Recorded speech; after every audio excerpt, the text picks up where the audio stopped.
Hi everyone, और इस chapter के अंदर हम पढ़ने वाले हैं बाइनरी नंबर सिस्टम के बारे में। अब बाइनरी नंबर सिस्टम एग्जैक्टली होता क्या है? आज तक जितनी भी मैथ हमने पढ़ी है, यानी जो हमने स्कूल के अंदर मैथ पढ़ी है या अभी तक जो कोडिंग के अंदर हम थोड़ी बहुत मैथ करते आए हैं, जितनी भी मैथ है उसके अंदर हमने नोटिस क्या किया होगा, हमें पता ही होगा कि डिजिट्स कहाँ से कहाँ तक होते हैं। 0 से 9 तक डिजिट्स होते हैं। यानी मैथ के अंदर टोटल कितने डिजिट्स होते हैं? 0 से 9 तक टोटल 10 डिजिट्स हमारे पास होते हैं। तो मैथ के अंदर जो नंबर सिस्टम यूज होता है, इन डिजिट्स के साथ जितने भी हम नंबर्स बना सकते हैं, उन नंबर्स के साथ जो हम कैलकुलेशंस करते हैं, वो सारा का सारा जो सिस्टम होता है उसे बोला जाता है डेसिमल नंबर सिस्टम। और डेसिमल नंबर सिस्टम के अंदर ये जो DEC डेक होता है, इसका मतलब 10 ही होता है। तो मैथ के अंदर क्योंकि 10 डिजिट्स हैं तो उसका number system decimal number system होता है। वैसे ही ऐसा नंबर सिस्टम जिसके अंदर 2 ही डिजिट्स हैं, बाय का मतलब होता है 2, तो जिसके अंदर 2 ही डिजिट्स हैं वो हमारा बाइनरी नंबर सिस्टम हो जाता है।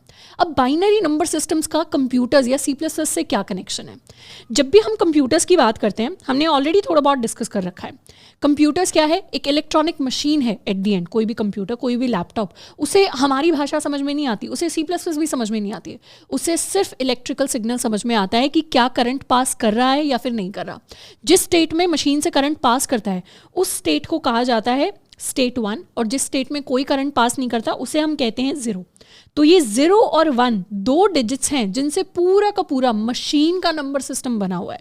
तो कंप्यूटर्स का जो नंबर सिस्टम होता है वो हमारा बाइनरी नंबर सिस्टम होता है, जिसके अंदर 2 ही डिजिट्स होते हैं, 0 एंड 1। अब ये जो 0 एंड 1 होते हैं, इन्हें हम बिट्स भी कह देते हैं, और इन्हीं बिट्स को यूज करके हम अपने पूरे पूरे नंबर्स बना सकते हैं। हम बाद में जाके कैलकुलेशंस कर सकते हैं, बहुत सारी चीजें की जा सकती हैं। अब बाइनरी नंबर सिस्टम, इस चैप्टर को पढ़ने के पीछे 2 रीजंस है। सबसे पहला, हम बाइनरी नंबर सिस्टम्स को अगर जानते हैं तो हमारी मशीन्स की अंडरस्टैंडिंग स्ट्रांग हो जाएगी। एंड दूसरा रीजन है कि बाइनरी नंबर सिस्टम आगे जाके हमारा एक बिट मैनिपुलेशन का इंपॉर्टेंट चैप्टर होगा। बिट मैनिपुलेशन बहुत ज़्यादा DSA के सवालों में हमें हेल्प कर रहा होता है। साथ के साथ अगर आप कंपेटिटिव प्रोग्रामिंग करने जाते हैं तो वहाँ पर भी हमें काफ़ी ज़्यादा हेल्प करता है। तो उस चैप्टर की अच्छी अंडरस्टैंडिंग बनाने के लिए बाइनरी नंबर सिस्टम के हमें बेसिक्स पता होने चाहिए। तो इसीलिए हम बाइनरी नंबर सिस्टम को इस पूरे चैप्टर के अंदर कवर कर रहे होंगे एंड उसको यूज करके हम 1-2 कोड्स भी लिखेंगे। अब अगर हम बाइनरी नंबर सिस्टम की बात कर रहे हैं तो मतलब हम बाइनरी नंबर्स की बात कर रहे हैं। तो एक बाइनरी नंबर दिखता कैसा है? फॉर एग्जाम्पल, हमारा बाइनरी नंबर कुछ ऐसा दिखाई देता है। यानी ये क्या है? ये एक बाइनरी नंबर है। जैसे अगर मैं लिख दूं 1 2 3 4 5, तो ये क्या हो जाएगा? ये एक डेसिमल नंबर हो जाएगा, मैथ वाला। ये हमारा बाइनरी नंबर हो जाएगा क्योंकि इसके अंदर सिर्फ जीरोस एंड वंस है। अब किसी भी बाइनरी नंबर को हम अपने डेसिमल नंबर में कन्वर्ट कर सकते हैं। जैसे अगर मुझे किसी भी बाइनरी नंबर की वैल्यू जाननी है तो वो मैं जान सकती हूँ। जैसे for example, if I have a number 532, ये मेरा एक नॉर्मल मैथ का नंबर है। अब 532 को कैसे रिप्रेजेंट किया जा सकता है? इसको बेसिकली लिख सकते हैं 5 × 100 + 3 × 10 + 2 × 1। क्या मैं कह सकती हूँ this can also be written as 5 × 10⁻² + 3 × 10⁻1 + 2 × 10⁻0। यानी जो भी पोजीशन है नंबर की, उसी से अगर 10 की पावर को मल्टीप्लाई कर दिया जाए तो हमारे पास पूरा नंबर निकल के आता है। तो this will be equal to 500 + 30 + 2, तो मेरे पास पूरा मैथ वाला नंबर आ जाएगा। ऐसे ही बाइनरी नंबर्स को डेसिमल नंबर में कन्वर्ट करने का क्या फॉर्मूला होता है कि मैं इसे तो मल्टीप्लाई कर दूँ 2⁻0 से, इसे मल्टीप्लाई कर दूँ 2⁻1 से, इसे मल्टीप्लाई कर दूँ 2⁻2 से, इसे मल्टीप्लाई कर दूँ 2⁻3 से, इसे मल्टीप्लाई कर दूँ 2⁻4 से, इसे मल्टीप्लाई कर दूँ 2⁻5 से। और ऐसे ही अगर और भी नंबर्स हैं तो उन्हें भी मल्टीप्लाई करते रहूँ, और जो भी आंसर आएंगे इन दोनों के मल्टीप्लिकेशन के, इन दोनों मल्टीप्लिकेशन के, उन सारे आंसर्स को मुझे एंड में ऐड करना है। तो ऐसे मेरे बाइनरी नंबर को हम डेसिमल में कन्वर्ट कर सकते हैं। जैसे ये कौन सा बाइनरी नंबर है? 2⁵ होता है 32, 32 × 1 हो जाएगा 32। ये 0 से कुछ भी मल्टीप्लाई करें कोई फर्क नहीं पड़ेगा, इसको 0 से मल्टीप्लाई करें कोई फर्क नहीं पड़ेगा, इसको 1 से मल्टीप्लाई करें तो ये हो जाएगा 4 × 1 विच इज इक्वल टू 4। इसे 0 से मल्टीप्लाई करें कोई फर्क नहीं पड़ेगा, यहाँ पे 2⁻0 को 1 से मल्टीप्लाई करेंगे तो 1 आ जाएगा। इसकी वैल्यू होगी 37 के इक्वल। तो ये मेरा कौन सा बाइनरी नंबर है? This binary number was actually equal to the math number 37। तो बेसिकली अगर हमने अपने प्रोग्राम में कहीं भी लिखा हुआ है int x is equal to 37, तो हमने तो C++ में ये लाइन लिख दी, पर एक्चुअल मेमोरी में, कंप्यूटर की मेमोरी में 37 स्टोर नहीं होगा। कंप्यूटर की मेमोरी में ये बाइनरी नंबर एग्जैक्टली जाके स्टोर हो रहा होगा। तो इस तरीके से चाहे हमारे डिजिट्स हो गए या फिर हमारे ABCD जितने भी कैरेक्टर्स हो गए, सबको इवेंचुअली जाके बाइनरी नंबर सिस्टम के अंदर कन्वर्ट होना है, और एक हर किसी का एक स्पेसिफिक बाइनरी नंबर होता है। अब ऐसे तो बहुत सारे कैरेक्टर्स होंगे, बहुत सारी डिफरेंट चीज़ें होंगी, इनफैक्ट आगे जाके हम स्ट्रिंग्स पढ़ेंगे, एरेज पढ़ेंगे, हर चीज़ इवेंचुअली बाइनरी फॉर्म में जाके कन्वर्ट होती है। तो क्या हम हर चीज़ का बाइनरी फॉर्म निकालेंगे? बिल्कुल भी नहीं। हम सिर्फ सिंपल जो मैथ वाले नंबर्स होते हैं उनका बाइनरी फॉर्म निकालना सीखने वाले हैं। इनफैक्ट प्रोग्रामिंग के अंदर वही चीज़ है जो हमारे काम की है, और वही चीज़ है इवेंचुअली जो हमें हेल्प करती है DSA के सवालों में या इंटरव्यू क्वेश्चंस में या कम्पिटिटिव प्रोग्रामिंग में। तो हमारा जो मेन फोकस रहेगा बाइनरी नंबर सिस्टम्स के अंदर, वो दो चीज़ें सीखना होगा। कौन सी दो चीज़ें? एक तो ये कि बाइनरी नंबर्स को हम कैसे डेसिमल नंबर्स में कन्वर्ट कर सकते हैं, और ये कि डेसिमल नंबर्स को हम कैसे बाइनरी नंबर्स के अंदर कन्वर्ट कर सकते हैं। तो हमें सारे कैरेक्टर्स का कन्वर्जन नहीं सीखना, हमें नॉर्मल डेसिमल यानी मैथ वाले नंबर्स का बाइनरी में और नॉर्मल बाइनरी वाले नंबर्स का डेसिमल के अंदर कन्वर्जन हमें सीखना है। तो बाइनरी नंबर सिस्टम से रिलेटेड एक और चीज़ जो हमने ऑलरेडी अपनी डेटा टाइप्स वाले चैप्टर में पढ़ी हुई है कि हमारी एक बिट के अंदर हम मेमोरी के अंदर या तो 0 या 1 कोई भी एक नंबर स्टोर कर सकते हैं, पर अगर हम 8 बिट्स का एक कॉम्बिनेशन ले लें, उसे प्रोग्रामिंग के अंदर क्या कहते हैं? उसे प्रोग्रामिंग के अंदर बाइट कहते हैं। तो जब भी हम कहते हैं कि हमारे कैरेक्टर का साइज 1 बाइट के इक्वल है, तो इसका मतलब हर जो कैरेक्टर है जिसे हम यूज़ कर पा रहे हैं C++ के अंदर, इवेंचुअली वो जाके 8 बिट्स के अंदर कन्वर्ट होता है। 8 बिट्स मतलब इस तरीके से 8 स्पेसेस होंगी जिसके अंदर या तो 0 या 1 कुछ ऐसा कॉम्बिनेशन हमारे पास लिख के आ रहा होगा या स्टोर हो रहा होगा मेमोरी के अंदर। तो बिट्स बाइट्स का ये मतलब होता है। बाइनरी नंबर सिस्टम का मतलब होता है अ 2 नंबर सिस्टम। नेक्स्ट हम सीखने वाले हैं कि कैसे डेसिमल नंबर्स को बाइनरी नंबर्स के अंदर कन्वर्ट कर सकते हैं। Let's take an example of our number 18। मुझे अगर 18 का बाइनरी रिप्रेजेंटेशन चाहिए, तो बेसिकली बाइनरी रिप्रेजेंटेशन निकालना बहुत ही आसान होता है।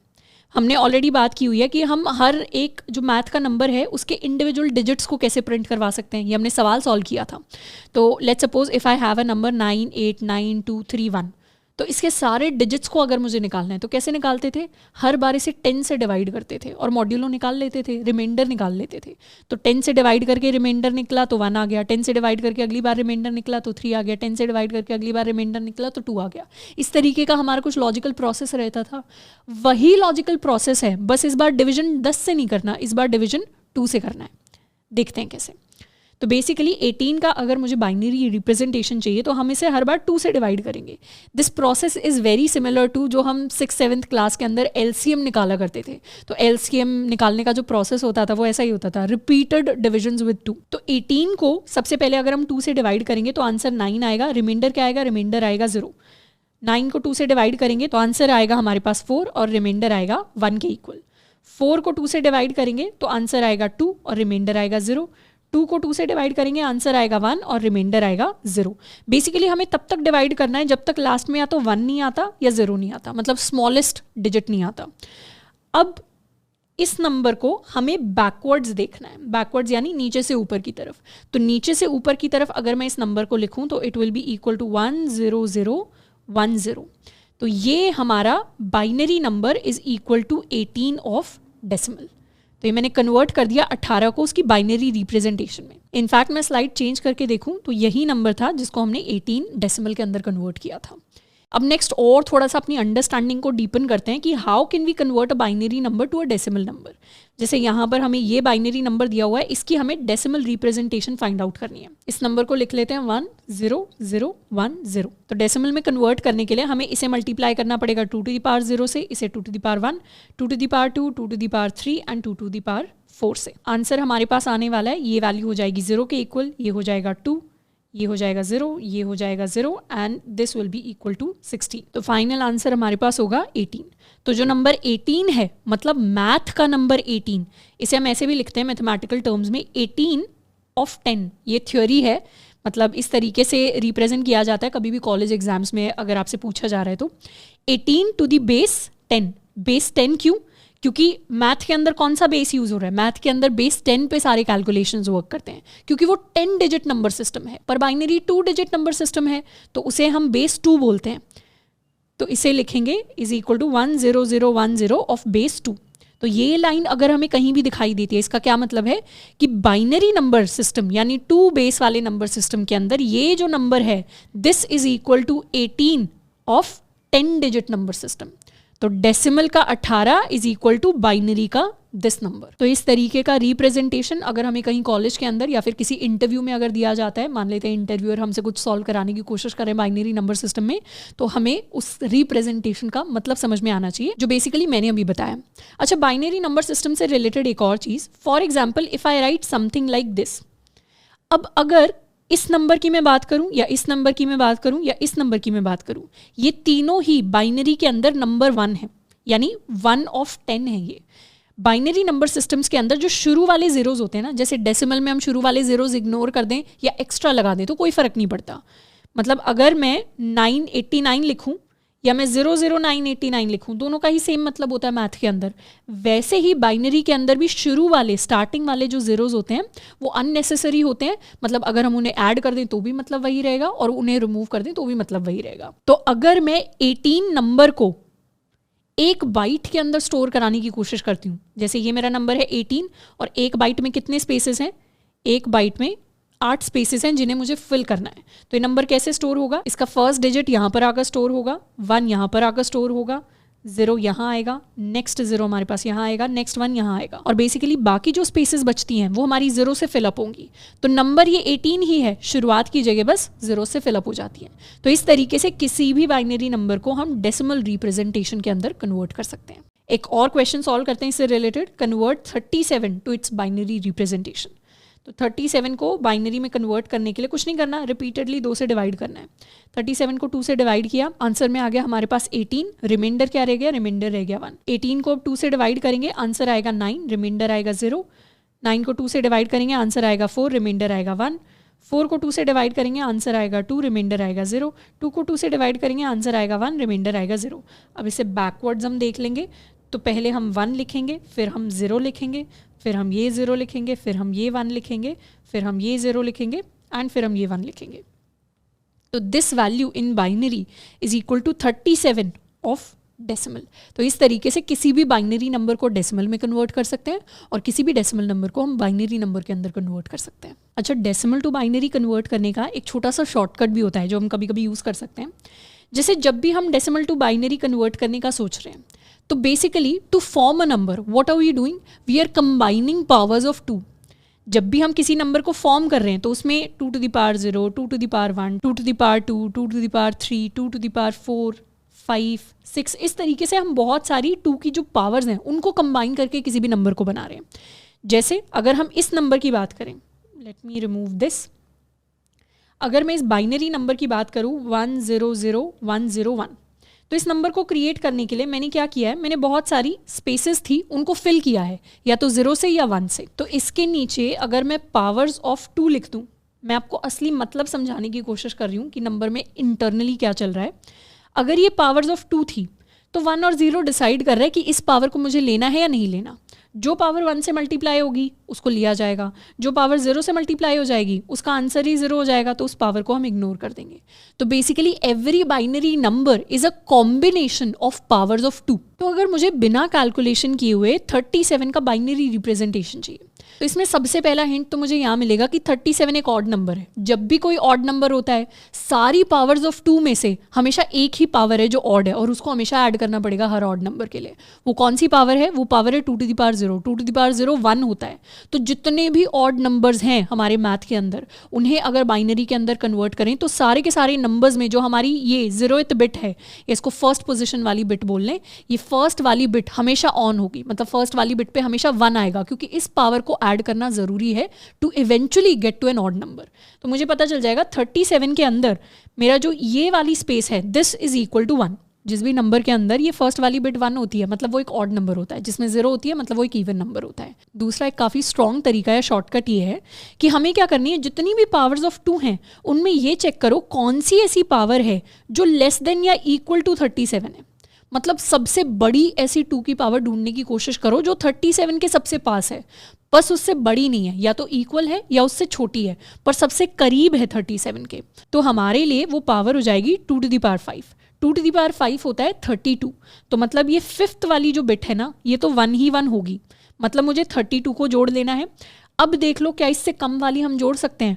2 टू द पावर 4 होता है 16, 16 प्लस 32 बड़ा हो जाएगा 37 से, तो इसको तो मुझे 0 बना देना है। अगली पावर होती है 2 टू द पावर 3 यानी 8, 32 प्लस 8 क्या हो जाएगा? 32 प्लस 8 40 हो जाएगा, ये तो 37 से बड़ा हो गया, मतलब यहाँ भी इसको भी नहीं लेना, 0 रखना है। फिर 32 प्लस 4 क्या होगा? 6 होगा। 36 37 से छोटा है, मतलब इसको भी हम 1 कर देंगे। फिर क्या हम 2 को ऐड कर सकते हैं? 2 को ऐड नहीं कर सकते, क्योंकि ऑलरेडी हमारा नंबर क्या हो चुका है? 32 प्लस 4 यानी 36 हो चुका है मेरा नंबर, तो यहाँ पे 38 हो जाएगा। तो 2 तो 37 से बड़ा है, मुझे बड़ा नहीं करना अपना नंबर, तो इसको 0 बना देंगे। और ऑब्वियसली हमने 1 को तो इंक्लूड कर ही लिया है, तो इसमें 1 और ऐड हो जाएगा, तो आंसर मेरा 37 के इक्वल आ जाएगा। तो every binary number is basically a combination of powers of 2। तो पावर्स ऑफ 2 को देख के हम गेस कर सकते हैं कि हमारा बाइनरी रिप्रेजेंटेशन क्या होना चाहिए। बेसिकली हमें पावर्स को तब तक ऐड करते रहना है जब तक इक्वल वैल्यू 37 की नहीं आ जाती, उससे बड़ा कभी भी नहीं जाना, 37 से बड़ा, छोटी छोटी पावर्स को हमें ऐड करते रहना है। इसका एक और एग्जाम्पल देखते हैं। Let's suppose I want to find out the binary representation of 25। मुझे नहीं पता 25 का बाइनरी रिप्रेजेंटेशन क्या है, पर मुझे पता है पावर्स ऑफ 2 क्या है। 2 to the power 0, 2 to the power 1, 2 to the power 2, 2 to the power 3, 2 to the power 4, 2 to the power 5। अब कौन सी ऐसी पावर ऑफ 2 है जो लेस देन या इक्वल टू 25 है? 2 टू द पावर 4 16 होता है, 2 टू द पावर 5 32 होता है, तो 16 वाली बिट को हम 1 कर देंगे, इसको तो हमें 0 ही रखना है। वैसे इग्नोर भी होगी क्योंकि ये शुरू में आ रही है, पर ये हमारा 1 हो जाएगा। 1 मतलब मैंने 16 को गिन लिया है। अब मुझे कितना फाइंड आउट करने की ज़रूरत है? 25 में से 16 तो आ गया है, अब बस 9 ढूंढना है। तो 2 टू द पावर 3 क्या होता है? 8 होता है, 8 आ सकता है, तो 16 के अंदर 8 भी ऐड कर देंगे तो ये 1 हो जाएगा। अब 16 भी आ गया, 8 भी आ गया, मतलब टोटल 24 आ चुका है। अब मुझे सिर्फ 1 चाहिए, 1 चाहिए, तो बाकी सब तो 0 हो जाएंगे। 1 कौन देगा? 2 टू द पावर 0। तो 25 का बाइनरी रिप्रेजेंटेशन होता है 1 1 0 0 1। इस तरीके से हम किसी भी नंबर के लिए शॉर्टकट तरीके से उसका बाइनरी रिप्रेजेंटेशन कैलकुलेट कर सकते हैं। अब वैसे शॉर्टकट है, जनरली 2 की सारी पावर्स हमें याद नहीं होती, तो बहुत बड़े नंबर्स के लिए हम इसको गेस नहीं कर पाएंगे, उसके लिए हमें अपना प्रॉपर मेथड फॉलो करना पड़ेगा। पर generally I would advise you कि 2 टू द पावर 10 तक आप सारी पावर्स को याद रख सकते हैं, उसमें हमारी मैक्सिमम जो छोटी मोटी कैलकुलेशंस है वो सारी वर्क कर जाएंगी। अब maximum times binary number system के अंदर जिन नंबर्स को हम काफ़ी फ्रीक्वेंटली देखते हैं वो हमारे 0 से 16 वाले नंबर्स होते हैं। तो 0 से 16 वाले नंबर्स काफ़ी छोटे भी हैं साइज़ में, तो इनका हम बहुत ही आसानी से अपना बाइनरी रिप्रेजेंटेशन कैलकुलेट कर सकते हैं। तो अगर 0 का बाइनरी रिप्रेजेंटेशन देखें तो it is basically equal to 0, या उसके आगे आप कितने भी ज़ीरोज़ लगा दें वो हमेशा 0 ही रहेगा। 1 का जो बाइनरी रिप्रेजेंटेशन होता है दैट इज़ इक्वल टू 1। 1 मतलब अगर मैंने सिंपली 1 लिखा तो इसे 2 टू द पावर 0 से मल्टीप्लाई करेंगे तो ये वैल्यू हो जाएगी 1 के इक्वल। 2 का बाइनरी रिप्रेजेंटेशन होता है 1 एंड 0। अब ये 1 0 कैसे आया? 2 टू द पावर 0 को 0 से मल्टीप्लाई करेंगे 0 आएगा, 2 टू द पावर 1 को 1 से मल्टीप्लाई करेंगे 2 आएगा, तो 2 प्लस 0 इज इक्वल टू 2 के इक्वल। और इसको गेस भी कैसे कर सकते हैं? कौन सी ऐसी पावर ऑफ 2 है जो लेस देन इक्वल टू 2 है? वो 2 ही है पावर, मतलब 2 टू द पावर 1, तो इसीलिए जो सेकंड प्लेस है उसमें हमारे पास 1 आ गया, हमें और किसी नंबर की ज़रूरत नहीं है। 3 के लिए इसी तरीके से हमारे पास होता है 1 एंड 1। 1 एंड 1 का बेसिक मतलब है कि 2 टू द पावर 1 से मल्टीप्लाई करेंगे, 2 टू द पावर 0 से मल्टीप्लाई करेंगे और ऐड कर देंगे, तो this will be equal to 2 plus 1 equals 3। तो इस तरीके से हम खुद कैलकुलेशन करके थोड़ा देख सकते हैं। 4 का बाइनरी रिप्रेजेंटेशन होता है 1 0 0। 1 0 0 मतलब सिर्फ ये 2 टू द पावर 2 वाली बिट है जो ऑन है, मतलब यहाँ से 4 ऐड हो जाएगा और 4 ही हो गया, नंबर 4 ही चाहिए था हमें। उसके बाद 5 हमारे पास होता है 1 0 1, जिसमें 4 प्लस 1 ऐड हो रहा होता है विच इज इक्वल टू 5। ये सारी कैलकुलेशन आप खुद एक बार पेन पेपर पर कर सकते हैं। You can write these down in your notes कि किस तरीके से हम इन डेसिमल नंबर्स को इन बाइनरी फॉर्म्स के अंदर इतनी जल्दी लिखते चले जा रहे हैं। ऑल्सो ये मैं आपको होमवर्क प्रॉब्लम भी दूंगी जो आपको बहुत सीरियसली करनी है कि एक बार इन सारे नंबर्स को कन्वर्ट करके देखना है टू बाइनरी फॉर्म्स और फिर टैली भी करना है कि जो मैंने लिखे हैं नंबर्स वो सही है ना। ठीक है, शॉर्टकट से हम अभी देख रहे हैं पर उनका एक्चुअल कैलकुलेशन भी आपको कर करके देखना है, तो लॉजिकली वो कैलकुलेशन हमारे दिमाग में बैठ जाएगा। 6 के लिए उसी तरीके से हमारे पास होता है 1 1 0। 7 के लिए होता है 1 1 1। 7 के लिए 1 1 1 का क्या मतलब है? ये मुझे 4 देगा, ये मुझे 2 देगा, ये मुझे 1 देगा। 4 plus 2 plus 1 is equal to 7। 8 के लिए हमारे पास होता है 1 0 0 यानी 2 टू द पावर 3 8 होता है। इसी तरीके से 9 के लिए 1 0 0 1, 1 0 1 0 10 होता है। 11 होता है 1 0 1 1, 12 होता है 1 1 0 0, 13 होता है 1 1 0 1, 14 होता है 1110, 15 हमारे पास होता है 111 एंड उसी तरीके से 16 हमारे पास होता है 1 फॉलोड बाय 4 zeros। मतलब यहाँ पर ये 0 1 2 3 4 2 to the power 4 होता है 16 के इक्वल।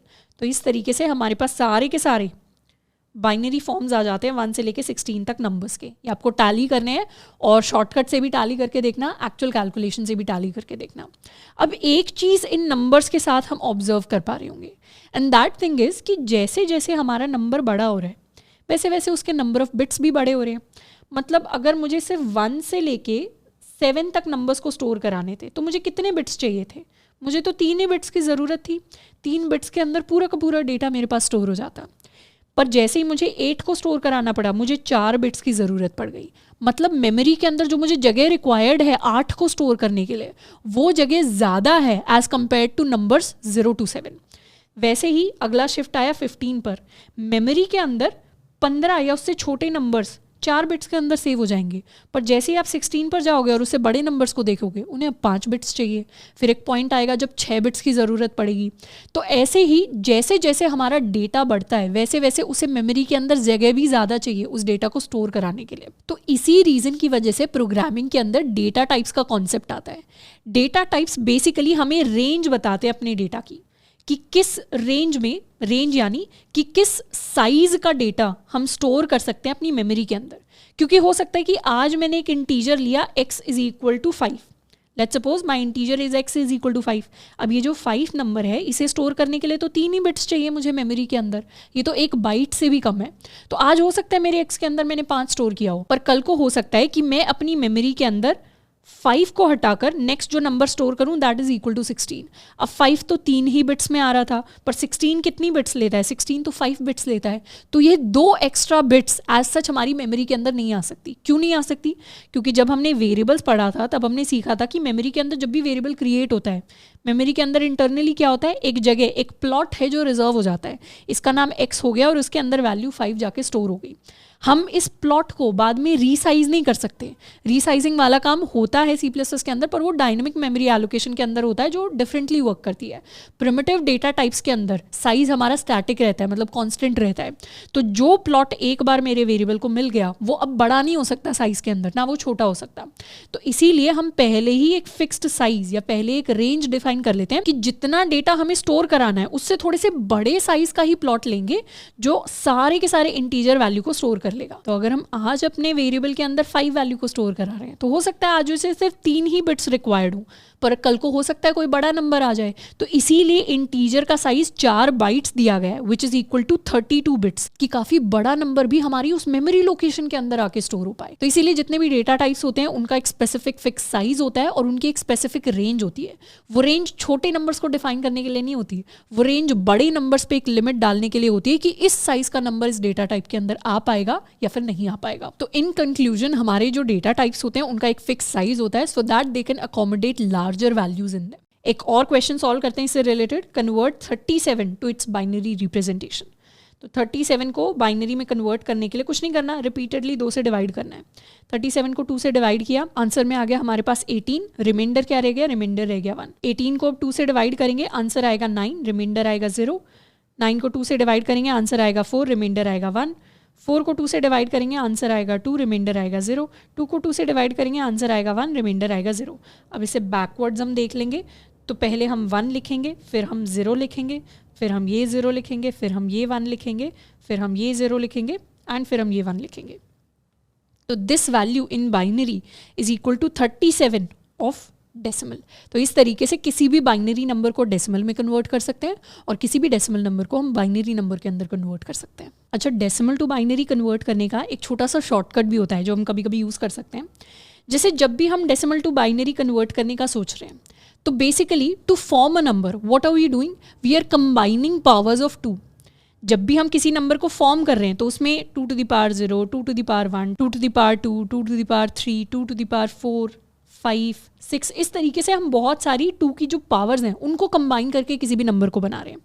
जैसे अगर हम इस नंबर की बात करें, लेट मी रिमूव दिस। अगर मैं इस बाइनरी नंबर की बात करूं 100101, तो इस नंबर को क्रिएट करने के लिए मैंने क्या किया है, मैंने बहुत सारी स्पेसेस थी उनको फिल किया है, या तो 0 से या 1 से। तो इसके नीचे अगर मैं पावर्स ऑफ 2 लिख दूं, मैं आपको असली मतलब समझाने की कोशिश कर रही हूँ कि नंबर में इंटरनली क्या चल रहा है। अगर ये पावर्स ऑफ 2 थी तो 1 और 0 डिसाइड कर रहा है कि इस पावर को मुझे लेना है या नहीं लेना। जो पावर 1 से मल्टीप्लाई होगी उसको लिया जाएगा, जो पावर 0 से मल्टीप्लाई हो जाएगी उसका आंसर ही 0 हो जाएगा, तो उस पावर को हम इग्नोर कर देंगे। तो basically every binary number is a combination of powers of 2। तो अगर मुझे बिना कैलकुलेशन किए हुए 37 का बाइनरी रिप्रेजेंटेशन चाहिए, तो इसमें सबसे पहला हिंट तो मुझे यहाँ मिलेगा कि 37 एक ऑड नंबर है। जब भी कोई ऑड नंबर होता है, सारी पावर्स ऑफ 2 में से हमेशा एक ही पावर है जो ऑड है, और उसको हमेशा ऐड करना पड़ेगा हर ऑड नंबर के लिए। वो कौन सी पावर है? वो पावर है 2 to the power 0। 2 to the power 0 1 होता है। तो जितने भी ऑड नंबर्स हैं हमारे मैथ के अंदर, उन्हें अगर बाइनरी के अंदर कन्वर्ट करें तो सारे के सारे नंबर्स में जो हमारी ये 0th बिट है, इसको फर्स्ट पोजिशन वाली बिट बोल लें, ये फर्स्ट वाली बिट हमेशा ऑन होगी, मतलब फर्स्ट वाली बिट पे हमेशा 1 आएगा, क्योंकि इस पावर को ऐड करना जरूरी है to eventually get to an odd number. तो मुझे पता चल जाएगा 37 के अंदर मेरा जो ये वाली स्पेस है, दिस इज इक्वल टू 1। जिस भी नंबर के अंदर ये फर्स्ट वाली बिट 1 होती है मतलब वो एक ऑड नंबर होता है, जिसमें 0 होती है मतलब वो एक इवन नंबर होता है। दूसरा एक काफ़ी स्ट्रॉन्ग तरीका या शॉर्टकट ये है कि हमें क्या करनी है, जितनी भी पावर्स ऑफ 2 हैं उनमें ये चेक करो कौन सी ऐसी पावर है जो लेस देन या इक्वल टू 37 है। मतलब सबसे बड़ी ऐसी 2 की पावर ढूंढने की कोशिश करो जो 37 के सबसे पास है, बस उससे बड़ी नहीं है, या तो इक्वल है या उससे छोटी है, पर सबसे करीब है 37 के। तो हमारे लिए वो पावर हो जाएगी 2 to the power 5। 2 to the power 5 होता है 32। तो मतलब ये 5th वाली जो बिट है ना, ये तो 1 ही 1 होगी, मतलब मुझे 32 को जोड़ लेना है।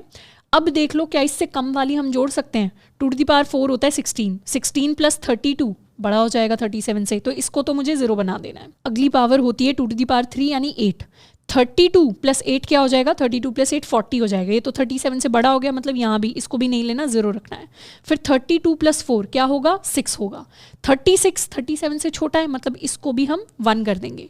फिर क्या हम 2 को ऐड कर सकते हैं? 2 को ऐड नहीं कर सकते, क्योंकि ऑलरेडी हमारा नंबर क्या हो चुका है? 32 प्लस 4 यानी 36 हो चुका है मेरा नंबर। तो यहाँ पे 38 हो जाएगा, तो 2 तो 37 से बड़ा है, मुझे बड़ा नहीं करना अपना नंबर, तो इसको 0 बना देंगे। और ऑब्वियसली हमने 1 को तो इंक्लूड कर ही लिया है, तो इसमें 1 और ऐड हो जाएगा, तो आंसर मेरा 37 के इक्वल आ जाएगा। तो every binary number is basically a combination of powers of 2। तो पावर्स ऑफ 2 को देख के हम गेस कर सकते हैं कि हमारा बाइनरी रिप्रेजेंटेशन क्या होना चाहिए। बेसिकली हमें पावर्स को तब तक ऐड करते रहना है जब तक इक्वल वैल्यू 37 की नहीं आ जाती। उससे बड़ा कभी भी नहीं जाना, 37 से बड़ा, छोटी छोटी पावर्स को हमें ऐड करते रहना है। इसका एक और एग्जाम्पल देखते हैं। Let's suppose I want to find out the binary representation of 25। मुझे नहीं पता 25 का बाइनरी रिप्रेजेंटेशन क्या है, पर मुझे पता है पावर्स ऑफ 2 क्या है। 2 to the power 0, 2 to the power 1, 2 to the power 2, 2 to the power 3, 2 to the power 4, 2 to the power 5। अब कौन सी ऐसी पावर ऑफ 2 है जो लेस देन या इक्वल टू 25 है? 2 टू द पावर 4 16 होता है, 2 टू द पावर 5 32 होता है। तो 16 वाली बिट को हम 1 कर देंगे, इसको तो हमें 0 ही रखना है। वैसे इग्नोर भी होगी क्योंकि ये शुरू में आ रही है, पर ये हमारा 1 हो जाएगा। 1 मतलब मैंने 16 को गिन लिया है। अब मुझे कितना फाइंड आउट करने की ज़रूरत है? 25 में से 16 तो आ गया है, अब बस 9 ढूंढना है। तो 2 टू द पावर 3 क्या होता है? 8 होता है। 8 आ सकता है, तो 16 के अंदर 8 भी ऐड कर देंगे तो ये 1 हो जाएगा। अब 16 भी आ गया, 8 भी आ गया, मतलब टोटल 24 आ चुका है। अब मुझे सिर्फ 1 चाहिए। 1 चाहिए तो बाकी सब तो 0 हो जाएंगे। 1 कौन देगा? 2 टू द पावर 0। तो 25 का बाइनरी रिप्रेजेंटेशन होता है 1 1 0 0 1। इस तरीके से हम किसी भी नंबर के लिए शॉर्टकट तरीके से उसका बाइनरी रिप्रेजेंटेशन कैलकुलेट कर सकते हैं। अब वैसे शॉर्टकट है, जनरली 2 की सारी पावर्स हमें याद नहीं होती, तो बहुत बड़े नंबर्स के लिए हम इसको गेस नहीं कर पाएंगे, उसके लिए हमें अपना प्रॉपर मेथड फॉलो करना पड़ेगा। पर generally I would advise you कि 2 टू द पावर 10 तक आप सारी पावर्स को याद रख सकते हैं। उसमें हमारी मैक्सिमम जो छोटी मोटी कैलकुलेशंस है वो सारी वर्क कर जाएंगी। अब maximum times binary number system के अंदर जिन नंबर्स को हम काफ़ी फ्रीक्वेंटली देखते हैं वो हमारे 0 से 16 वाले नंबर्स होते हैं। तो 0 से 16 वाले नंबर्स काफ़ी छोटे भी हैं साइज़ में, तो इनका हम बहुत ही आसानी से अपना बाइनरी रिप्रेजेंटेशन कैलकुलेट कर सकते हैं। तो अगर 0 का बाइनरी रिप्रेजेंटेशन देखें तो it is basically equal to 0, या उसके आगे आप कितने भी ज़ीरोज़ लगा दें वो हमेशा 0 ही रहेगा। 1 का जो बाइनरी रिप्रेजेंटेशन होता है दैट इज़ इक्वल टू 1। 1 मतलब अगर मैंने सिंपली 1 लिखा तो इसे 2 टू द पावर 0 से मल्टीप्लाई करेंगे तो ये वैल्यू हो जाएगी 1 के इक्वल। 2 का बाइनरी रिप्रेजेंटेशन होता है 1 एंड 0। अब ये 1 0 कैसे आया? 2 टू द पावर 0 को 0 से मल्टीप्लाई करेंगे 0 आएगा, 2 टू द पावर 1 को 1 से मल्टीप्लाई करेंगे 2 आएगा, तो 2 + 0 इज इक्वल टू 2 के इक्वल। और इसको गेस भी कैसे कर सकते हैं, कौन सी ऐसी पावर ऑफ 2 है जो लेस देन इक्वल टू 2 है, वो 2 ही है पावर, मतलब 2 टू द पावर 1, तो इसीलिए जो सेकंड प्लेस है उसमें हमारे पास 1 आ गया, हमें और किसी नंबर की ज़रूरत नहीं है। 3 के लिए इसी तरीके से हमारे पास होता है 1 and 1। 1 and 1 का बेसिक मतलब है कि 2 टू द पावर 1 से मल्टीप्लाई करेंगे, 2 टू द पावर 0 से मल्टीप्लाई करेंगे और ऐड कर देंगे, तो this will be equal to 2 + 1 = 3। तो इस तरीके से हम खुद कैलकुलेशन करके थोड़ा देख सकते हैं। 4 का बाइनरी रिप्रेजेंटेशन होता है 100। 100 मतलब सिर्फ ये 2 टू द पावर 2 वाली बिट है जो ऑन है, मतलब यहाँ से 4 ऐड हो जाएगा और 4 ही हो गया, नंबर 4 ही चाहिए था हमें। उसके बाद 5 हमारे पास होता है 101, जिसमें 4 + 1 ऐड हो रहा होता है विच इज़ इक्वल टू 5। ये सारी कैलकुलेशन आप खुद एक बार पेन पेपर पर कर सकते हैं। You can write these down in your notes कि किस तरीके से हम इन डेसिमल नंबर्स को इन बाइनरी फॉर्म्स के अंदर इतनी जल्दी लिखते चले जा रहे हैं। ऑल्सो ये मैं आपको होमवर्क प्रॉब्लम भी दूंगी जो आपको बहुत सीरियसली करनी है कि एक बार इन सारे नंबर्स को कन्वर्ट करके देखना है टू बाइनरी फॉर्म्स और फिर टैली भी करना है कि जो मैंने लिखे हैं नंबर्स वो सही है ना। ठीक है, शॉर्टकट से हमें भी देख रहे हैं पर उनका एक्चुअल कैलकुलेशन भी आपको कर करके देखना है, तो लॉजिकली वो कैलकुलेशन हमारे दिमाग में बैठ जाएगा। 6 के लिए उसी तरीके से हमारे पास होता है 110। 7 के लिए होता है 111। 7 के लिए 111 का क्या मतलब है, ये मुझे 4 देगा, ये मुझे 2 देगा, ये मुझे 1 देगा, 4 + 2 + 1 इज इक्वल टू 7। 8 के लिए हमारे पास होता है 1000 यानी 2 टू द पावर 3 8 होता है। इसी तरीके से 9 के लिए 1001, 1010 10 होता है, 11 होता है 1011, 12 होता है 1100, 13 होता है 1101, 14 होता है 1110, 15 हमारे पास होता है 111 एंड उसी तरीके से 16 हमारे पास होता है 1 फॉलोड बाय 4 zeros। मतलब यहाँ पर ये 0 1 2 3 4 2 टू द पावर 4 होता है 16 के इक्वल। तो इस तरीके से हमारे पास सारे के सारे बाइनरी फॉर्म्स आ जाते हैं 1 से लेके 16 तक नंबर्स के। ये आपको टैली करने हैं और शॉर्टकट से भी टैली करके देखना, एक्चुअल कैलकुलेशन से भी टैली करके देखना। अब एक चीज़ इन नंबर्स के साथ हम ऑब्जर्व कर पा रहे होंगे एंड दैट थिंग इज़ कि जैसे जैसे हमारा नंबर बड़ा हो रहा है वैसे वैसे उसके नंबर ऑफ बिट्स भी बड़े हो रहे हैं। मतलब अगर मुझे सिर्फ 1 से लेके 7 तक नंबर्स को स्टोर कराने थे तो मुझे कितने बिट्स चाहिए थे, मुझे तो 3 ही बिट्स की ज़रूरत थी। 3 बिट्स के अंदर पूरा का पूरा डेटा मेरे पास स्टोर हो जाता। पर जैसे ही मुझे 8 को स्टोर कराना पड़ा मुझे 4 बिट्स की ज़रूरत पड़ गई। मतलब मेमोरी के अंदर जो मुझे जगह रिक्वायर्ड है 8 को स्टोर करने के लिए वो जगह ज़्यादा है as compare two numbers 0 to 7। वैसे ही अगला शिफ्ट आया 15 पर, मेमोरी के अंदर 15 या उससे छोटे नंबर्स 4 बिट्स के अंदर सेव हो जाएंगे, पर जैसे ही आप 16 पर जाओगे और उससे बड़े नंबर्स को देखोगे उन्हें अब 5 बिट्स चाहिए। फिर एक पॉइंट आएगा जब 6 बिट्स की ज़रूरत पड़ेगी। तो ऐसे ही जैसे जैसे हमारा डेटा बढ़ता है वैसे वैसे उसे मेमोरी के अंदर जगह भी ज़्यादा चाहिए उस डेटा को स्टोर कराने के लिए। तो इसी रीज़न की वजह से प्रोग्रामिंग के अंदर डेटा टाइप्स का कॉन्सेप्ट आता है। डेटा टाइप्स बेसिकली हमें रेंज बताते हैं अपने डेटा की कि किस रेंज में, रेंज यानी कि किस साइज का डेटा हम स्टोर कर सकते हैं अपनी मेमोरी के अंदर। क्योंकि हो सकता है कि आज मैंने एक इंटीजर लिया x is equal to 5, let's suppose my integer is x is equal to 5। अब ये जो 5 नंबर है इसे स्टोर करने के लिए तो 3 ही बिट्स चाहिए मुझे मेमोरी के अंदर, ये तो 1 बाइट से भी कम है। तो आज हो सकता है मेरे x के अंदर मैंने 5 स्टोर किया हो, पर कल को हो सकता है कि मैं अपनी मेमोरी के अंदर 5 को हटाकर नेक्स्ट जो नंबर स्टोर करूं दैट इज इक्वल टू 16। अब 5 तो 3 ही बिट्स में आ रहा था, पर 16 कितनी बिट्स लेता है, 16 तो 5 बिट्स लेता है। तो ये 2 एक्स्ट्रा बिट्स एज सच हमारी मेमोरी के अंदर नहीं आ सकती। क्यों नहीं आ सकती? क्योंकि जब हमने वेरिएबल्स पढ़ा था तब हमने सीखा था कि मेमोरी के अंदर जब भी वेरिएबल क्रिएट होता है मेमोरी के अंदर इंटरनली क्या होता है, एक जगह एक प्लॉट है जो रिजर्व हो जाता है, इसका नाम x हो गया और उसके अंदर वैल्यू 5 जाके स्टोर हो गई। हम इस प्लॉट को बाद में रीसाइज नहीं कर सकते। रीसाइजिंग वाला काम होता है C++ के अंदर, पर वो डायनेमिक मेमोरी एलोकेशन के अंदर होता है जो डिफरेंटली वर्क करती है। प्रिमिटिव डेटा टाइप्स के अंदर साइज हमारा स्टैटिक रहता है, मतलब कांस्टेंट रहता है। तो जो प्लॉट एक बार मेरे वेरिएबल को मिल गया वो अब बड़ा नहीं हो सकता साइज के अंदर, ना वो छोटा हो सकता। तो इसीलिए हम पहले ही एक फिक्स्ड साइज या पहले एक रेंज डिफाइन कर लेते हैं कि जितना डेटा हमें स्टोर कराना है उससे थोड़े से बड़े साइज का ही प्लॉट लेंगे जो सारे के सारे इंटीजर वैल्यू को स्टोर कर लेगा। तो अगर हम आज अपने वेरिएबल के अंदर 5 वैल्यू को स्टोर करा रहे हैं तो हो सकता है आज उसे सिर्फ 3 ही बिट्स रिक्वायर्ड हो, पर कल को हो सकता है कोई बड़ा नंबर आ जाए। तो इसीलिए इंटीजर का साइज 4 बाइट्स दिया गया है which is equal to 32 bits, कि काफी बड़ा नंबर भी हमारी उस मेमोरी लोकेशन के अंदर आके स्टोर हो पाए। तो इसीलिए जितने भी डेटा टाइप्स होते हैं उनका एक स्पेसिफिक फिक्स साइज होता है और उनकी एक स्पेसिफिक रेंज होती है।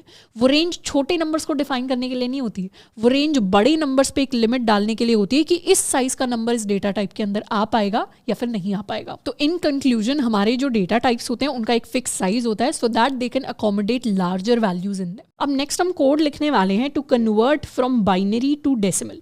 अब किसी भी बाइनरी नंबर को डेसिमल नंबर में कन्वर्ट करने का प्रोसेस हमें ऑलरेडी पता है।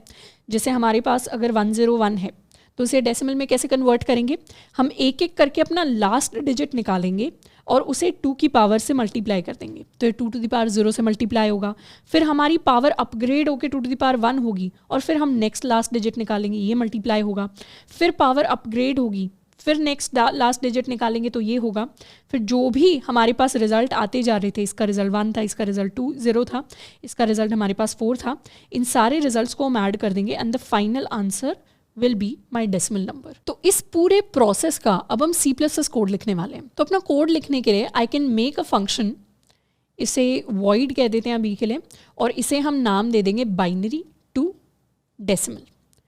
इसके अंदर हमारे पास एक बाइनरी नंबर आएगा, let's call it binary number, and हमें इसी बाइनरी नंबर की डेसिमल फॉर्म निकालनी है। For example binary to decimal function को हम कॉल लगाएंगे विद 101, तो हम 101 एज अ बाइनरी नंबर यहाँ पर भेजने वाले हैं। तो सबसे पहले क्या हो रहा है, सबसे पहले तो आई थिंक इस नंबर को मैं एक n के अंदर कॉपी कर लेती हूँ ताकि मेरा ओरिजिनल बाइनरी नंबर मेरे पास सेव्ड रहे और जो भी चेंजेस करने हैं मुझे n को करने हैं। और एक हम इंट बना लेते हैं अपना डेसिमल नंबर। यहाँ पर हमारा एक डेसिमल नंबर जो टोटल फाइनल रिजल्ट आएगा वो इसके अंदर आके स्टोर हो जाएगा। अब हमें बार बार क्या करना होता है बाइनरी नंबर को डेसिमल नंबर में कन्वर्ट करने के लिए।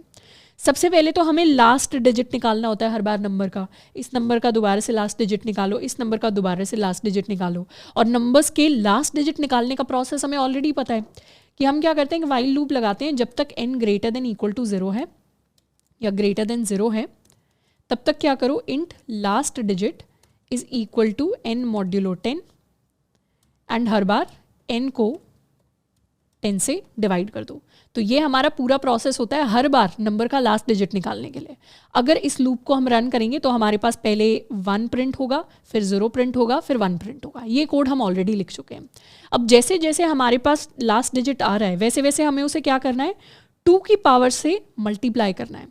तो ये जो 2 की पावर्स हैं इन्हें भी स्टोर करने के लिए हम एक नया अपना वेरिएबल ले लेते हैं, लेट्स कॉल इट पाव। पाव अभी क्या है, पाव अभी है 1 यानी 2 टू द पावर 0।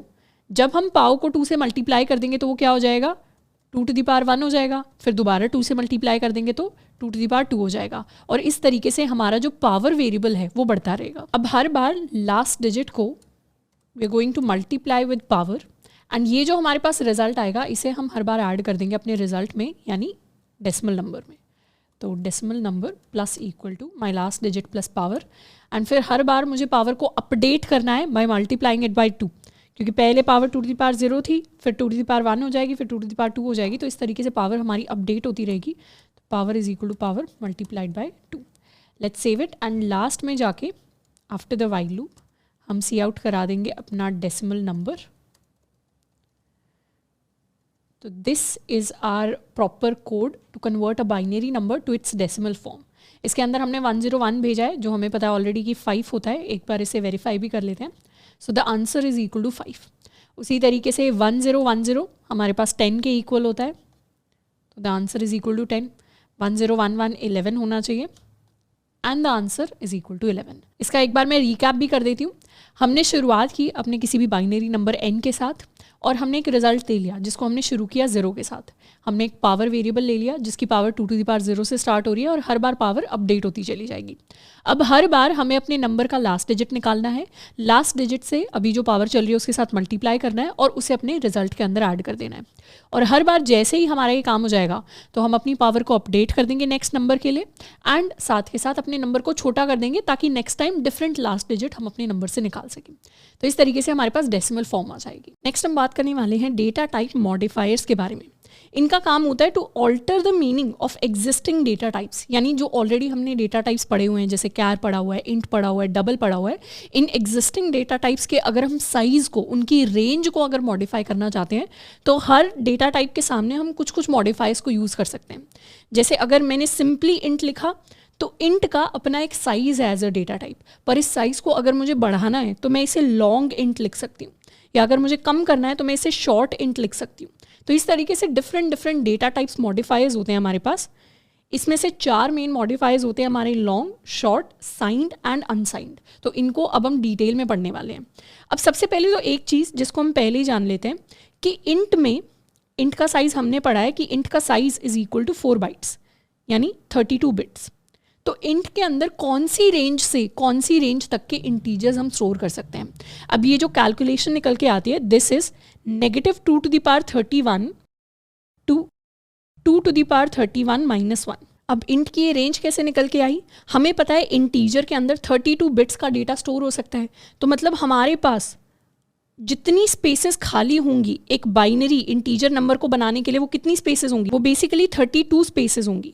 अब हर स्पेस पे हमें पता है या तो 0 आ सकता है, 1 आ सकता है। यहाँ पे या तो 0 आएगा या 1 आएगा, 0 आएगा या 1 आएगा, 0 आएगा या 1 आएगा।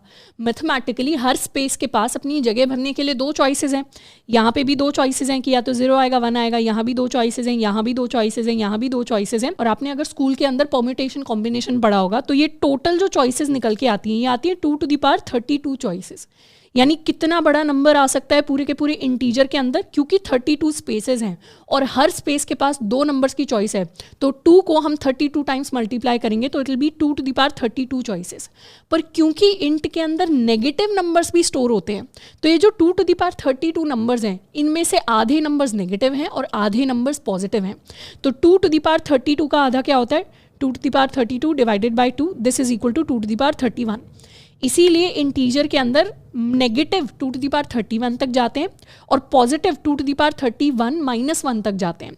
और इसके अंदर अगर हम 0 को भी इंक्लूड कर लें तो ये भी 2 to the power 31 हो जाएंगे। तो आई अंडरस्टैंड यहाँ पे थोड़ा सा मैथ हैवी कैलकुलेशन कर ली हमने, पर लॉजिक यही बनता है। ये कैलकुलेशन एज सच आपसे कोई इतना नहीं पूछ रहा होगा, पर अगर किसी को जाननी है तो इसी तरीके से हम फिगर आउट करते हैं कि किसी भी डेटा स्ट्रक्चर के अंदर किस रेंज तक का नंबर जो है वो स्टोर हो सकता है। अब वैसे तो इंटीजर के पास 32 बिट्स थे तो 2 to the power 32 की रेंज होनी चाहिए, पर क्योंकि उसके अंदर नेगेटिव नंबर्स भी स्टोर होते हैं, ये पॉजिटिव नंबर्स की रेंज है, नेगेटिव नंबर्स भी स्टोर हो सकते हैं, इसीलिए हमारे पास -2 to the power 31 से लेके 2 to the power 31 - 1 इतने नंबर्स हम टोटल इंटीजर के अंदर स्टोर करा सकते हैं। तो अगर आपसे कोई रेंज ऑफ इंटीजर पूछे कि इंटीजर के अंदर कहाँ से लेके कहाँ तक नंबर स्टोर हो सकते हैं, तो हमारी रेंज ये निकल के आएगी। अब ये तो हो गई इंटीजर की रेंज। अब अपनी डेटा टाइप मॉडिफाइज पर आ जाते हैं। सबसे पहले बात करेंगे लॉन्ग की। लॉन्ग को हम int and double data type के साथ यूज़ कर सकते हैं और ये क्या करता है, इनके साइजेस को इंक्रीज कर देता है। तो जब भी हमें इंटीजर टाइप का डेटा स्टोर कराना है पर हम चाहते हैं कि हमारे पास 2 to the power 31 - 1 से बड़ा डेटा स्टोर हो सके, तो उसके लिए हम क्या चाहेंगे, उसके लिए हम अपने वेरिएबल को लॉन्ग इंट डिक्लेयर कर सकते हैं। तो इस तरीके से हमारे वेरिएबल का साइज़ बढ़ जाएगा।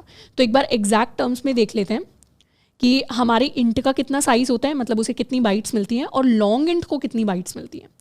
हम सिंपली सी आउट करा सकते हैं अपने कोड में, साइज ऑफ इंट एंड इसके बाद साइज ऑफ लॉन्ग इंट। इसे सेव कर लेते हैं एंड लेट्स रन इट। तो इंटीजर वेरिएबल का, इंटीजर डेटा टाइप का साइज़ हमारे पास 4 बाइट्स होता है, जबकि लॉन्ग इंट का साइज़ हमारे पास 8 बाइट्स होता है। अब ये जो नंबर ऑफ़ बाइट्स हैं ये सिस्टम डिपेंडेंट होती हैं। अगर आपका 32 बिट सिस्टम है तो आपकी नंबर ऑफ़ बाइट्स कम आ रही होंगी, हो सकता है आपकी 2 and 4 निकल के आए। तो इस तरीके से घबराना नहीं है अगर आपकी थोड़ी सी डिफरेंट वैल्यूज़ आ रही हैं, क्योंकि डेटा टाइप का जो साइज़ होता है it is dependent upon the system that you are using. I am using a Mac system, तो उसके ऊपर ये बाइट साइज़ निकल के आ रहा है। इसी तरीके से हम चाहें तो डबल के लिए कर सकते हैं। We can have long double, let's save it and run. तो लॉन्ग डबल के केस में लॉन्ग डबल भी 8 बाइट्स का ही निकल के आता है। तो बेसिकली लॉन्ग का काम होता है टू इंश्योर कि हमारा जो साइज हो that is greater than equal to 4 bytes in most of the cases. उसके अलावा हमारे पास शॉर्ट होता है। शॉर्ट का काम होता है डेटा को डिक्रीज कर देना। जैसे लॉन्ग और शॉर्ट हम किन केसेस में यूज़ कर सकते हैं, फॉर एग्जाम्पल हम Facebook as a website build कर रहे हैं और फेसबुक वेबसाइट के ऊपर हम हर यूज़र को एक यूनिक आईडी देना चाहते हैं और हमें पता है हमारे जो यूज़र्स होंगे एक पॉइंट के बाद, फेसबुक बहुत बड़ी वेबसाइट है, उसके बहुत सारे यूज़र्स हैं, it has billions of accounts. तो अब अगर हम फेसबुक की ये जो यूनिक आईडी है यूज़र के लिए, इसको एक नंबर बनाना चाहते हैं, तो हम चाहेंगे इंटीजर की, तो क्योंकि थोड़ी सी कम रेंज है 2^31 - 1, हो सकता है एक पॉइंट पे रेंज कम पड़ जाए, तो पहले से हम क्या कर सकते हैं, जो ये यूज़र आईडी होगी यूनिक आईडी, इसे अगर हमें नंबर की फॉर्म में सेव करवाना है तो इसे शुरू से ही हम लॉन्ग इंट रख सकते हैं, तो एक यूज़ केस हो जाएगा लॉन्ग का। ऐसे ही शॉर्ट का यूज़ केस क्या होगा, फॉर एग्जाम्पल हमें बहुत सारे स्टूडेंट्स के मार्क्स स्टोर कराने हैं, हम स्टूडेंट्स के मार्क्स स्टोर कराना चाहते हैं, और स्टूडेंट जो है उसके मार्क्स 100 तक की रेंज में आ सकते हैं, मतलब 100 का ही पेपर था और 100 से ज़्यादा मार्क्स नहीं आएंगे, तो उस केस में हमें कितनी रेंज चाहिए, उसमें हमें पता है कि अपने वेरिएबल के अंदर मैक्सिमम जो वैल्यू हम स्टोर करा देंगे वो 100 होगी।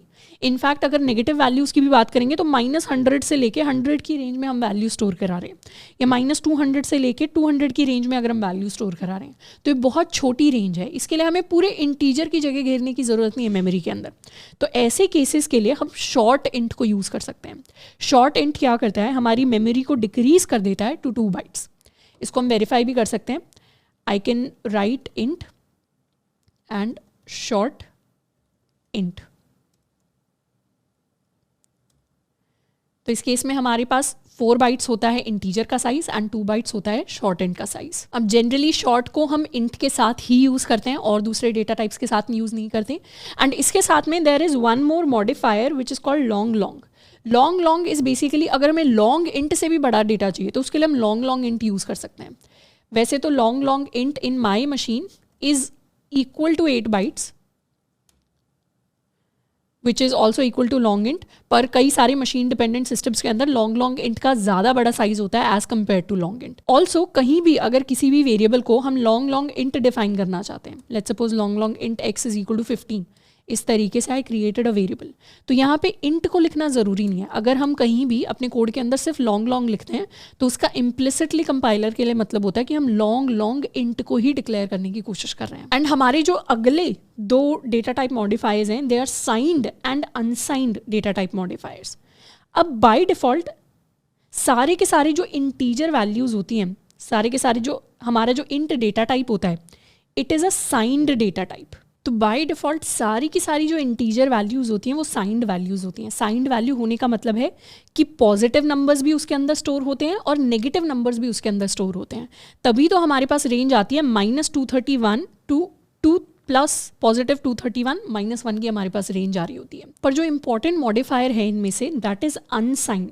अब अनसाइंड का क्या मतलब है, अगर हमें कभी भी ऐसा फील होता है कि मुझे इंट को यूज़ करना है पर इंट के अंदर मुझे नेगेटिव नंबर्स को स्टोर नहीं कराना, फॉर एग्जांपल मुझे कोई ऐसा वेरिएबल बनाना है जिसके अंदर सिर्फ पॉजिटिव वैल्यूज़ आ सकें, जैसे अगर मुझे एज को स्टोर कराने के लिए वेरिएबल बनाना है जिसके अंदर सिर्फ मुझे पॉजिटिव वैल्यूज़ चाहिए, उसमें नेगेटिव वैल्यूज़ का कोई काम ही नहीं है क्योंकि एज कभी भी नेगेटिव नहीं होती, तो ऐसे केसेस में मुझे नेगेटिव नंबर्स को एक्स्ट्रा जगह देने की ज़रूरत नहीं है। तो ऐसे केसेस में अपने इंट को हम अनसाइंड रख सकते हैं so that it can only store positive values. अब जब हम अनसाइंड करते हैं तो उससे हमारे डेटा टाइप का साइज़ बढ़ जाता है पॉजिटिव वैल्यूज़ के लिए। कैसे बढ़ जाता है, अगर हम इंट का एग्जाम्पल लें तो इंट के लिए मुझे पता है कि I can store 32 bits in my system. 32 bits कहने का मतलब है इस तरीके से हमारे पास टोटल कितनी स्पेसेस होंगी, टोटल 32 स्पेसेस होंगी जिनको हम फिल कर सकते हैं। अब जनरली जब भी हमारे नंबर्स मेमोरी के अंदर जाके स्टोर होते हैं तो उस नंबर की ये जो फर्स्ट बिट होती है, लेफ्ट साइड से जो फर्स्ट बिट होती है, इसे हम MSB भी कहते हैं। This is called the most significant bit. Most significant यानी सबसे इंपॉर्टेंट बिट होती है, और इस बिट को सबसे इंपॉर्टेंट इसलिए कहा जाता है क्योंकि अगर इस बिट के अंदर 0 है उसका मतलब हमारा जो पूरा का पूरा बाकी नंबर है ये एक पॉजिटिव नंबर है, और अगर इस बिट के अंदर 1 आके स्टोर हो गया तो मतलब हमारा बाकी का जो नंबर है it is a negative number. तो ये MSB बिट बहुत ज़्यादा इंपॉर्टेंट होती है क्योंकि इसका काम होता है मेमोरी के अंदर बताना कि यहाँ पे इंटीजर के अंदर जो नंबर स्टोर हो रहा है is it a positive number और is it a negative number. क्योंकि जनरली जो हमारे नंबर्स होते हैं उनका पॉजिटिव फॉर्म तो वैसे का वैसा रहता है, मतलब जैसे हमने कैलकुलेशन सीखा डेसिमल से बाइनरी, बाइनरी से डेसिमल, तो जब पॉजिटिव नंबर्स को मेमोरी के अंदर स्टोर कराते हैं वो वैसे ही स्टोर होते हैं। पर नेगेटिव नंबर्स को मेमोरी के अंदर स्टोर कराना थोड़ा सा कॉम्प्लेक्स होता है। क्यों? क्योंकि नेगेटिव नंबर्स को हम डायरेक्टली मेमोरी के अंदर स्टोर नहीं कराते, हम इन नेगेटिव नंबर का 2's कॉम्प्लीमेंट हम आगे वाले बिट मैनिपुलेशन वाले चैप्टर में पढ़ेंगे टूज कॉम्प्लीमेंट क्या होता है। तो नेगेटिव नंबर्स को मेमोरी में स्टोर कराने के लिए हम उसका टूज कॉम्प्लीमेंट कैलकुलेट करते हैं, फिर उसे मेमोरी के अंदर स्टोर कराते हैं, जो थोड़ा सा कॉम्प्लेक्स प्रोसेस हो जाता है एज अ बिगनर, तो इसको हम बाद में डिस्कस करेंगे। पर यहाँ से मुझे जो सीख लेनी है वो हमें ये लेनी चाहिए कि सारे इंटीजर्स के पास एक एमएसबी होती है जो बताती है कि एक पॉजिटिव नंबर है या नेगेटिव नंबर है। अब क्योंकि ये एमएसबी सिर्फ बताने का काम कर रही है मेरा नंबर पॉजिटिव है या नेगेटिव है, तो मतलब ये एक्स्ट्रा स्पेस ले रही है मेमोरी में। और अगर कभी भी मेरे पास ऐसा केस आएगा जब मुझे सिर्फ पॉजिटिव नंबर स्टोर कराने हैं, तब तो मुझे एमएसबी की ज़रूरत ही नहीं, क्योंकि मुझे पता है सारे ही नंबर पॉजिटिव हैं।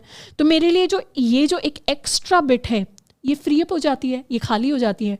तो जैसे ही ये एक्स्ट्रा बिट मेरे पास खाली होती है अनसाइंड के अंदर, किस केस में खाली हो जाएगी, अनसाइंड वाली केस में खाली हो जाएगी, जिसमें मुझे पता है सारे नंबर्स पॉजिटिव हैं, तो एमएसबी की एज सच उसमें अलग से उसे जगह देने की ज़रूरत नहीं है। तो उन सारे केसेस के लिए जो मेरी नंबर्स की रेंज निकल के आती है that is 2 to the power 32, यानी अब मैं 2 to the power 32 नंबर्स को सेव करवा सकती हूँ अपनी मेमोरी के अंदर। और ये सारे नंबर्स क्या हैं, ये सारे नंबर्स पॉजिटिव नंबर्स हैं। जबकि पहले जो नंबर्स मैं सेव करवा रही थी इसमें से आधी रेंज नेगेटिव नंबर्स को स्टोर करने के लिए जा रही थी, पर अब मुझे उसकी ज़रूरत नहीं है। तो जैसे हम अनसाइंड इंट यूज़ करेंगे, हमारा डेटा टाइप तो 4 बाइट्स का ही रहेगा, लेकिन उसके अंदर अब जो पॉजिटिव नंबर स्टोर हो सकते हैं उसकी रेंज बढ़ जाएगी। और अब अनसाइंड इंट के अंदर हम नेगेटिव नंबर्स को स्टोर नहीं कर पाएंगे। एंड इसके साथ में अपने डेटा टाइप मॉडिफायर्स को हम कंबाइन करके भी यूज़ कर सकते हैं।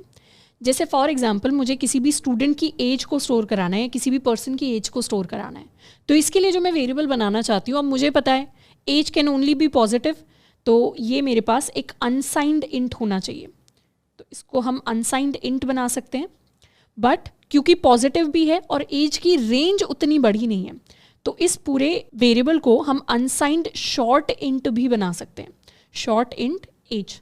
तो इस तरीके से 2 डिफरेंट मॉडिफायर्स को हम कंबाइन भी कर सकते हैं उनकी कंबाइंड पावर के लिए। अब वैसे तो इतना ज़्यादा फ्रीक्वेंटली हम डीएसए करते टाइम अपने डेटा टाइप मॉडिफायर्स को यूज़ नहीं करेंगे। इनफैक्ट इनमें से जो सबसे ज़्यादा यूज़ होने वाले हैं वो एक तो हमारे लॉन्ग होंगे, या फिर लॉन्ग इंट कभी हमने लिख दिया, या फिर कुछ स्पेशल केसेस के लिए हम अनसाइंड को यूज़ करेंगे। जनरली साइंड एंड शॉर्ट का उतना ज़्यादा यूजेज हमें देखने को नहीं मिलता। नेक्स्ट हम सीखने वाले हैं कि how can we convert decimal to a binary number using our code. तो जैसे for example we have n is equal to 7, n is equal to 7 को अगर हमें बाइनरी फॉर्म के अंदर कन्वर्ट करना है तो हमें क्या करना पड़ेगा, रिपीटेड डिविजन्स विद 2, बार बार हमें इसे 2 से डिवाइड करना पड़ेगा। तो पहली बार 2 से डिवाइड करेंगे, रिमाइंडर आएगा 1, आंसर आएगा 3। सेकेंड टाइम 2 से डिवाइड करेंगे, रिमाइंडर आएगा 1, आंसर आएगा 1। तो आंसर हमारे पास आएगा नीचे से ऊपर तक, यानी 1 1 and 1।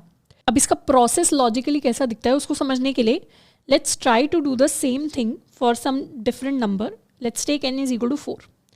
n is equal to 4 अगर हमने लिया तो 4 को अगर हम 2 से डिवाइड करेंगे आंसर आएगा 2, रिमाइंडर आएगा 0। दोबारा से 2 से डिवाइड करेंगे तो आंसर आएगा 1, रिमाइंडर आएगा 0।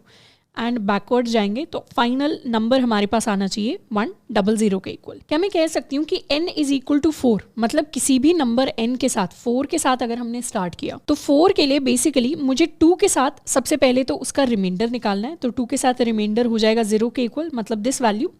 और फिर हर बार हम इस रिमाइंडर को मल्टीप्लाई कर देते हैं विद सम पावर ऑफ 10, यानी what is this number 100? This is 1 multiplied by 10 to the power 2 plus 0 multiplied by 10 to the power 1 plus 0 multiplied by 10 to the power 0। And इन मल्टीप्लिकेशंस को जब हम add कर देंगे तो हमारे पास नंबर आएगा 100, हमारा बाइनरी फॉर्म नंबर। तो इसी नंबर को हम दोबारा उल्टा समझने की कोशिश कर रहे हैं, हमारे पास कैसे आया। तो कोई भी नंबर अगर मेरे पास है, कोई भी डेसिमल नंबर, उसे हम 2 से डिवाइड करके जब उसका रिमाइंडर लेंगे और ये जो रिमाइंडर आएगा इसे हमें मल्टीप्लाई करना है टू सम पावर ऑफ 10। तो शुरुआत वाला फर्स्ट नंबर है तो पावर 0 हो जाएगी। उसके बाद दोबारा से जो हमारे पास क्वोशिएंट आएगा, डिवीजन के बाद क्या आंसर रह जाएगा, 2 आंसर रह जाएगा। अब दोबारा से मॉड्यूलो लेंगे विद 2, तो 2 के साथ मॉड्यूलो होगा 0, 0 को भी मल्टीप्लाई कर देंगे 10 टू द पावर 1 से, तो हर बार ये पावर इंक्रीज हो जाएगी। उसके बाद नेक्स्ट क्वेश्चन क्या आएगा, 1 आएगा। 1 अभी भी 0 नहीं हुआ तो तब तक हम डिवाइड करते चले जाएंगे जब तक नंबर 0 नहीं हो जाता। इनफैक्ट यहाँ पे हम चाहें तो एक और स्टेप दिखा सकते हैं, 2 से दोबारा डिवाइड कर देंगे तो आंसर विल बी 0 एंड ये हमारे पास रिमाइंडर 1 रह जाएगा। तो फिर मुझे इस 0 को काउंट करने की ज़रूरत नहीं है, फिर मेरा नंबर क्या बन जाएगा 100, एक सिंगल लाइन में मेरे पास मेरा नंबर आ जाएगा। तो बेसिकली यहाँ पर भी हम नंबर को तब तक 2 से डिवाइड कर रहे हैं जब तक नंबर 0 नहीं हो जाता। बाइनरी टू डेसिमल वाले केस में तब तक 10 से डिवाइड कर रहे थे जब तक नंबर 0 नहीं हो जाता। यहाँ हम डिवाइड कर रहे हैं 2 से जब तक नंबर 0 नहीं हो जाता। तो 1 को भी 2 से डिवाइड करेंगे, रिमाइंडर ले लेंगे, remainder will be equal to 1, इस 1 को मुझे मल्टीप्लाई करना है 10 टू द पावर 2 से, एंड हमारे पास फाइनली क्वोशंट आ जाएगा 0 के इक्वल। तो ये सारे स्टेप्स हैं जो हमें लूप में रिपीट करने हैं। और इन स्टेप्स के अंदर क्या क्या चीज़ें हो रही हैं? स्टेप्स के अंदर बेसिकली फर्स्ट चीज़ तो यही है कि रिमाइंडर निकाल लो बाय डिवाइडिंग विथ 2। उसके बाद सेकंड स्टेप है अपने रिमाइंडर को मुझे मल्टीप्लाई करना है 10 की कुछ पावर से, या इसे 10 की पावर x कह देते हैं, 10 की पावर x से, और इसे फिर हमें रिजल्ट के अंदर ऐड कर देना है। एंड थर्ड स्टेप होगा कि हम अपनी इस x को अपडेट कर दें, क्योंकि हर बार 10 की पावर क्या हो रही है? इंक्रीज होते चले जा रही है। तो यहाँ पर भी जो पावर है it will be power multiplied by 10। And fourth चीज़, अपने नंबर को भी हम हाफ कर दें, तो हमारा जो नंबर होगा n it will always be divided by 2, ताकि नेक्स्ट राउंड के लिए हम अपना नेक्स्ट रिमाइंडर यहाँ से फाइंड आउट कर सकें। तो ये जो पूरा प्रोसेस है it will be very similar to हमारा पहले वाला कोड। तो एक बार इसके कोड को देखते हैं। इस बार हम लिखने वाले हैं void decimal to binary. Decimal to binary में हमारे पास एक डेसिमल नंबर आएगा। डेसिमल नंबर कुछ भी हो सकता है। Let's try to call decimal to binary for my number 7, या 4 के लिए करके देखते हैं पहले। तो हर बार हमें क्या करना है, पहले तो इस डेसिमल नंबर को हम चाहें तो एक नए वेरिएबल के अंदर स्टोर कर सकते हैं, और एक अपना पावर वेरिएबल ले लेते हैं। पावर वेरिएबल की शुरुआत होगी 1 के साथ। यहाँ पर ये जो 1 है ये 10 टू द पावर 0 है। नेक्स्ट बारी में 10 टू द पावर 1 हो जाएगा, इससे अगली बारी में 10 टू द पावर 2 हो जाएगा, एंड इस तरीके से हमारा नंबर बढ़ता रहेगा। इसके साथ में we can also have binary number variable, जिसकी हम शुरुआत करेंगे 0 के साथ। तो हमें एक लूप चलाना है जब तक हमारा n बेसिकली ग्रेटर देन 0 है, तब तक हम हर बार रिमाइंडर निकालेंगे। इंट रिमाइंडर 2 से डिवाइड करने के बाद कि अपने डेसिमल नंबर को हम हर बार डिवाइड कर रहे हैं 2 से, तो हमारे पास रिमाइंडर आ गया, और हर बार अपने बाइनरी नंबर के अंदर हम इस रिमाइंडर को ऐड कर रहे हैं। तो दिस रिमाइंडर इनटू अपनी पावर को हम प्लस इक्वल टू कर रहे हैं अपने बाइनरी नंबर के अंदर। फिर हर बार अपने नंबर n, इनफैक्ट यहाँ डेसिमल नंबर नहीं, यहाँ n ही आना चाहिए, हर बार अपने n को छोटा कर देंगे by n divided by 2, and अपनी पावर को बढ़ा देंगे बाय पावर इनटू 10। तो इस तरीके से हर बार पहले 2 के साथ डिवाइड करके नंबर निकाला जाएगा, रिमाइंडर निकाला जाएगा, रिमाइंडर को पावर से मल्टीप्लाई करके उसे बाइनरी नंबर के अंदर ऐड कर देंगे। उसके बाद n को छोटा कर देंगे by divided by 2, and power को इंक्रीज कर देंगे by multiplying with 10। And finally हम प्रिंट करवा सकते हैं अपना बाइनरी फॉर्म, यानी अपना final binary number. Let's save it and run. तो binary number, binary conversion for 4 is equal to 100। इसी तरीके से इनफैक्ट यहाँ पूरा प्रिंट करवा सकते हैं, binary of my decimal number is equal to,